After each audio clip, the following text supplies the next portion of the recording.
এই গাইছ এইখনে হৈছে মোৰ লোকেল মুৰ্গীৰ সৰু ফাৰ্মখন। আজিক লৈ মোৰ ফাৰ্মখনৰ প্ৰায় 2 মাহ পাৰে। মুৰ্গীৰ পোৱালিকেইটাও প্ৰায় ডাঙৰে হ'ল। ইহঁতৰ ওজন প্ৰায় আধা কেজি 700 গ্ৰামৰ তেনেকুৱা ভিতৰত থাকিব আৰু ইহঁতক বিক্ৰী কৰিব পৰা হৈছে বাৰু। চাওঁ আৰু 2 দিনমান আছে, মৰমো লাগে। এইটো পলাটো কি ধুনীয়া লাগে।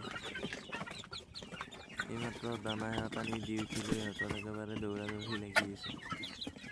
এইবাৰ প্ৰথম বুলি পুহিছোঁ বাৰু, ইমান ভালকৈ নাজানো কি হয়। হ'লেও বেয়া হ'ব নালাগে, ডাঙৰ হৈছে বাৰু হ'ব লগাখিনি। সিহঁতক মই ধুনীয়াকৈ পুহিলোঁ। এতিয়া ক'ত বিকিম, কেনেকৈ বিকিম, কিমান দাম, এইবিলাক একো ভালকৈ নাজানোৱে আৰু চাওঁ কি হয়। সিহঁতৰ তাত কোনো ধৰণৰ ভেকচিন বা মেডিচিন ইউজ কৰা নাই। আৰু 2 দিন আগতে 2টা মৰিও থাকিল। কি হ'ল, কেনেকৈ হ'ল বা, নাই বেমাৰে লাগিল, কি হ'ল গম নাপালোঁ। আৰু অলপ ডাঙৰ হৈছিল 2টা, কিন্তু হঠাৎ মৰি থাকিল। ভালদৰে নাজানো, কোনোবাই জানে যদি কমেণ্ট কৰি জনাব। আৰু বাকী দানাৰ খৰচ পাতি গোটেইখিনি হিচাপ কৰি ৰাখিছোঁ বাৰু। কিমান গ'ল সেইটো বাৰু নেক্সট ভিডিঅ'ত কৈ দিম।